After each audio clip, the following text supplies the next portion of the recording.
सासुरासी जाये मागे परतोनी पाहे। अरे तुकोबारायांची अवस्था कशी झाली हो? तर अशीच ना, तुकोबाराय जायचे पंढरीच्या वारीला, तुकोबाराय जायचे आणि पहिले चंद्रभागेचे स्नान करायचे। चंद्रभागे स्नान तुका माझे चिदान, पंढरीचं स्नान करायचे आणि विठुरायाच्या दर्शनाला जायचे, दर्शन करायचे। एकादशी द्वादशी त्रयोदशी गोपाळपूरचा काला झाला की तुकोबाराय माघारी परत यायचे आणि परत येत असताना, आपल्या देहूला येत असताना तेव्हा मात्र पांडुरंगाकडे जायचं, देवाच्या चरणावरती नतमस्तक करायचं। भगवंता हे देवा येतो बर का, या तुकोबाराय येतो बर का, देवा या तुकोबाराय, देवा येतो बर का, या तुकोबाराय, देवा येतो हा तुकोबाराया। अहो पाऊल टाकता गावाकडे, बघता माझ्याकडे, पाऊल टाकावं गावाकडे, बघावं माझ्याकडे, असं का तुकोबाराया? भगवंता अरे तुला सोडून जाताना माझी अवस्था अशी झाली देवा, जशी मुलगी माहेर सोडून जाताना होते ना भगवंता, तशी अवस्था आज माझी झाली रे देवा। अरे काय तुकोबाराय माझे, काय संतांची वाणी आहे रे दादा, मग काय तुकोबारायांचं काय भोळेपणा रे, किती भोळे। अरे तुकोबारायांचं कीर्तन चालू होतं आणि माझ्या अरे मंबाची बुवानं तुकोबारायांना काठीनं बदललं आणि मंबाची बुवाच्या बायकोनं तुकोबारायांच्या अंगावरती गरम पाणी ओतलं। तेव्हा मात्र माझे तुकोबाराय कोणाला हाक मारली नाहीयेत, बंधूला हाक मारली नाहीयेत, गावकऱ्यांना कोणाला हाक मारली नाहीयेत, फक्त त्याचा धावा केला। जळे माझी काया लागला वनवा, जळे माझी काया लागला वनवा, जळे माझी काया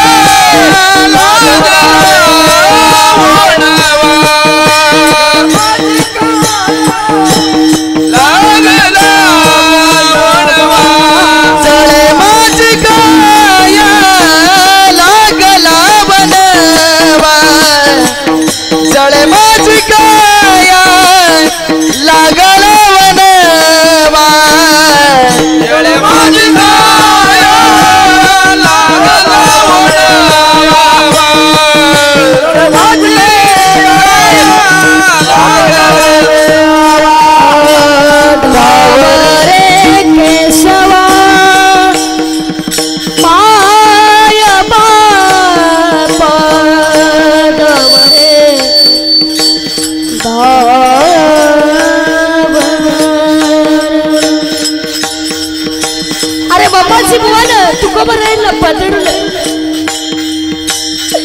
काय माझ्या तुकोबारायांच्या जीवनामध्ये काय त्रास हो, काय तुकोबारायांनी पाप केलं रे दादा हो?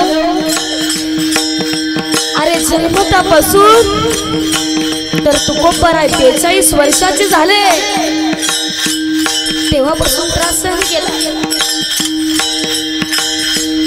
गावातल्या लोकांनी सांगितलं तुकोबाराया अहो तुम्हाला भजन करायचं असेल ना गावात राहायचं नाही, पाटलाने सांगितलं। तेव्हा माझे तुकोबाराय जागे झाले आणि भंडारा डोंगरावरती जाऊन फक्त नामस्मरण करू लागले दादा हो। तुकोबाराय नामस्मरण करू लागले। काय जीवनामध्ये त्रास हो माझ्या तुकोबारायचा। अरे मंगाची बुवाच्या बायकोला तुकोबारायांच्या अंगावरती गरम पाणी ओतलं रे दादा हो, गरम पाणी ओतलं। तेव्हा फक्त आणि फक्त तेव्हा माझा पांडुरंग परमात्म्याचा धावा केला तुकोबारायांनी।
तुकोबारायांचा जीवनातला त्रास दादा हो.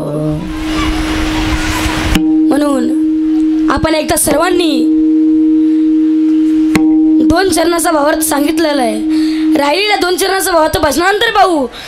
एकदा हाताने टाळी मुखाने नाम सगळ्या मोठ्या प्रमाणे भजन करा. हातवरी करा महिला पुरुष लेफ्ट राईट चलो. थांबा हातवरी करा. विठोबा रखुमाई विठोबा रखुमाई विठोबा रखुमाई विठोबा रखुमाई विठोबा रखुमाई विठोबा रखुमाई विठोबार कुमारी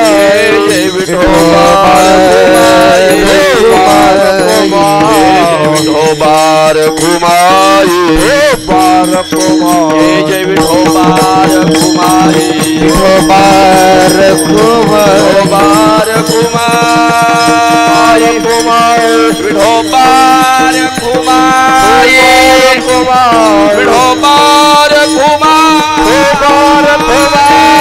विठोबार कुमारी विठोबार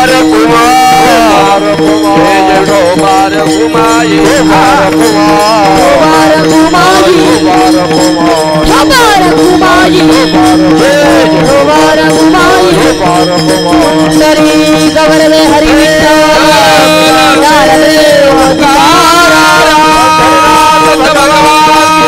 माऊली ज्ञानेश्वर महाराज जगद्गुरु तुकाराम महाराज की छत्रपती शिवाजी महाराज बोले रे भाई सब संतन की जय.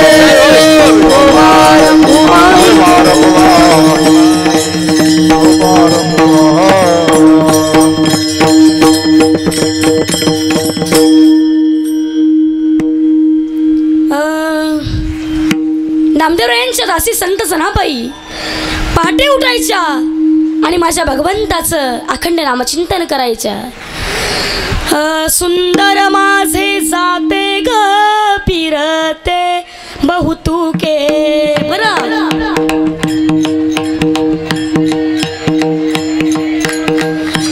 सुंदर माझे जाते ग फिरते बहुतुके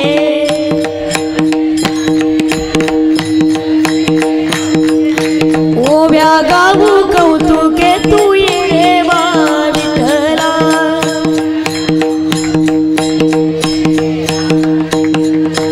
ओव्या गाऊ कौतुके तू ये रे वा विठ्ठला.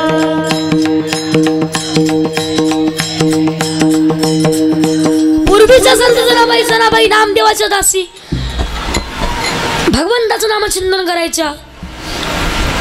पण आताच्या संत जनाबाई लिंबाच्या गजाडा खाली पाऊ माझा दारू पाडी. लिंबाच्या गजाडा खाली पाऊ माझा दारू पाडी. कोण मेल्यानं केली साडी ती कुणाली पुलीची गाडी. ती कुणाली पुलीची गाडी भाव लावली हात कडी. भाव लावली हात कडी भाव नेली पुरीची. काय बघता नेलं की तुमच्या भावाला विठाला. विठाला विठाला विठाला विठाला विठाला. कुळी कन्या अथवा पुत्र ते सात्विक कुळामध्ये जन्माला येत असतात ना त्यांचा हर्ष भगवंताला वाटत असतो. म्हणून गीता भागवत गरिती श्रवण अखंड चिंतन विठोबाचे. म्हणून जे हिताच्या ठिकाणी जागे असतात त्यांचा आनंद देवाला होतो. पण महाराज काही माणसं तोंडावर गोड बोलतात पण माघारी तिसरंच बोलतात तोंडावर. वा वा वा वा तुमच्यासारखं व्यक्तिमत्व जगात नाही वा. आणि बाजूला गेलं बंगारी ती तेंत्रगावचं वाटून केलंय. अशी माणसं असतात तोंडावर एक माघारी आहे. तुकोबाराय म्हणतात अरे तुम्हाला मी पहिल्या चरणात जरी धन्य माता पिता बाहेरंग वाटत असेल ना तरी माझ्या अंतरंगातले बोल अभंगाच्या शेवटच्या चरणात म्हणे माझं घडो त्यांची सेवा तुका म्हणे माझं घडो त्यांची सेवा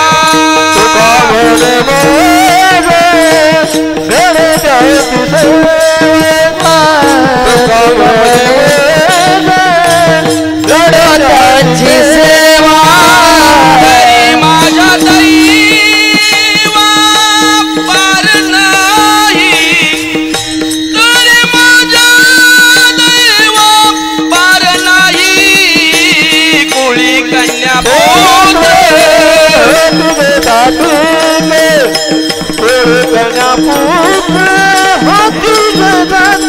दयाचा हरी वाटे देवा दयाचा हरी वाटे देवा वाटे देवा दयाचा हरी वाटे देवा वाटे देवा कोळी कन्या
तुका म्हणे मज घडो त्यांची सेवा तरी माझ्या दैवा पार नाही कुळी कन्या पुत्र होती जे सात्विक तयाचा हरिख वाटे देवा ज्ञानेश्वर माऊली ज्ञानेश्वर माऊली ज्ञानराज माऊली तुकाराम माऊली ज्ञानराज माऊली तुकाराम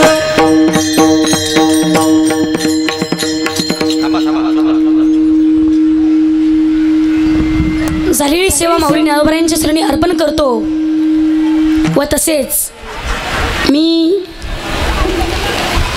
आळंदीमध्ये सुवर्णताई खाडे वारकरी शिक्षण संस्था आणि त्या संस्थेमध्ये माझे गुरुवर्य हरिभक्त पारायण श्री स्वर सम्राट भाऊसाहेब महाराज पाटील चाहूरकर माझ्या तिथं गुरूंची संस्था आहे आणि त्या संस्थेमध्ये माझं शिक्षण चालू आहे आणि कोणाला जर मुलांना तिथं ॲडमिशन जर घ्यायचं असेल तर त्या आमच्या महेश महाराजांकडे संपर्क साधा. अरे आज फार काळ वाईट आलेला आहे. आज माणसं व्यसनाधीन झालेली आहेत. अरे कुठे मुलांच्या देखत तंबाखू. आपण जर आपल्या मुलांच्या देखत जर आपण मुलांच्या जवळपासून आपण जर दारू पित असन तर मुलगा मोठेपणी काय करणार हो? काय करणार मुलगा सांगा ना. मुलगा पण तेच करणार ना. त्यासाठी तुम्हाला एक जाता जाता दृष्टांत सांगतो ऐका. एक आई होती आणि त्यांचं लग्न झालं. लग्न झाल्यानंतर 2 वर्षांनी त्यांना एक छोटासा पुत्र प्राप्त झाला आणि तेव्हा मात्र त्यांना पुत्र प्राप्त झाला आणि 6 महिने झाले ना तेव्हा मात्र त्या बाळाचे वडील दारू प्यायला शिकले. दररोज दारू प्यायचा, बायकोला घरी येऊन मारायचा, दररोज दारू प्यायचा, बायकोला येऊन मारायचा. पण तेव्हा मात्र एका दिवशी मात्र त्या दुकानदाराने सांगितलं, अरे तू दररोज दारू पितोयस ना, त्याचं कर्ज खूप वाढलेलं आहे आणि उद्या ते पैसे बिल घेऊन ये, नसता तुझ्या बायकोला गहाण ठेव. असं सांगितल्यानंतर तो घरी आला आणि बायकोला सांगितलं, अगं मी जे दारू पित होतो ना त्याचं कर्ज खूप वाढलेलं आहे. तेव्हा मात्र बायकोला सांगितलं, अगं पैसे दे. आता बायकोकडे कायचे पैसे हो, अगं पैसे दे. तेव्हा मात्र बायकोने काही बोललं नाहीये. त्याला राग आला आणि त्याने बाहेर गेला. आई रडू लागली. आईची तळपायाची आग मस्तकाला गेली. आईचे डोळे झाले. आईला भला राग आला आणि तेव्हा मात्र त्या रागाच्या भारात आई चुलीवरती भाकरी करत होती आणि तेव्हा बाळ आला. रांगत बाळ आला. आई म्हणून बाळ आला. आई रागावलेली होती. तेव्हा आईने कसलाच न विचार करता त्या बाळाला उचललं आणि चुलीमध्ये टाकून दिलं. महाराज, चुलीमध्ये टाकून दिलं. घडलेली घटना आहे, सत्य घटना आहे, पण त्या गावाचं तुम्हाला नाव सांगत नाहीये. घरी आला, पाहतो तर काय, बाळू दिसत नाही. अगं माझा बाळू कुठे गेलाय? ती काय बोलली नाहीये. तेव्हा त्या बापाने चुलीमध्ये बापाचं लक्ष गेलं. तेव्हा पाहिलं तर काय, जळून खाक झाला आहे बाळ.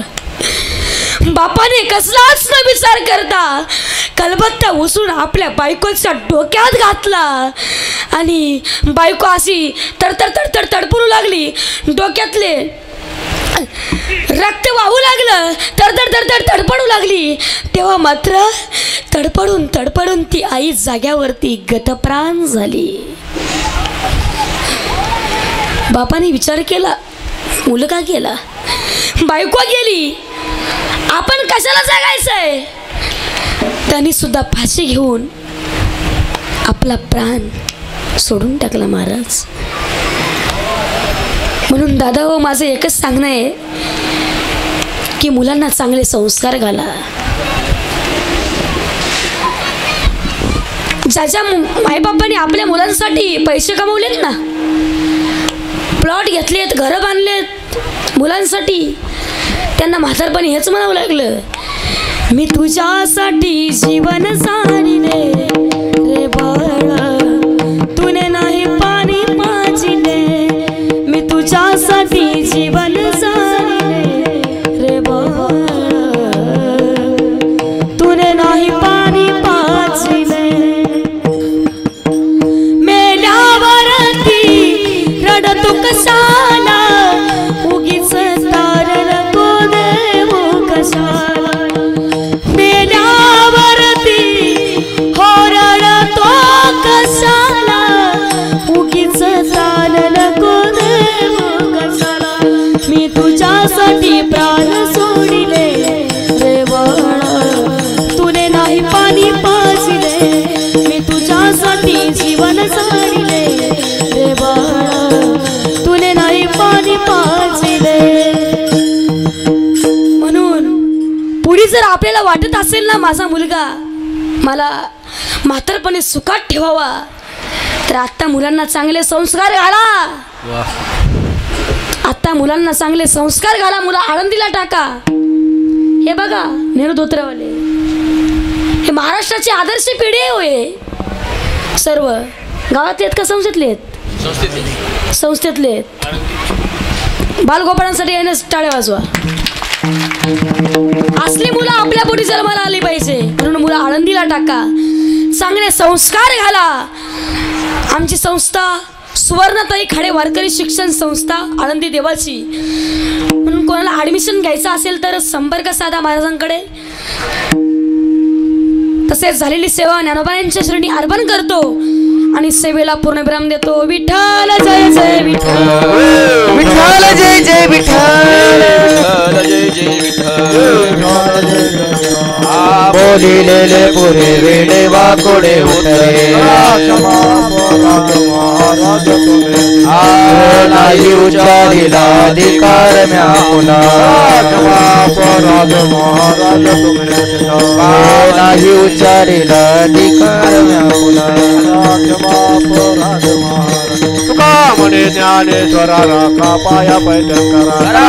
क्षमा ज्ञानदेव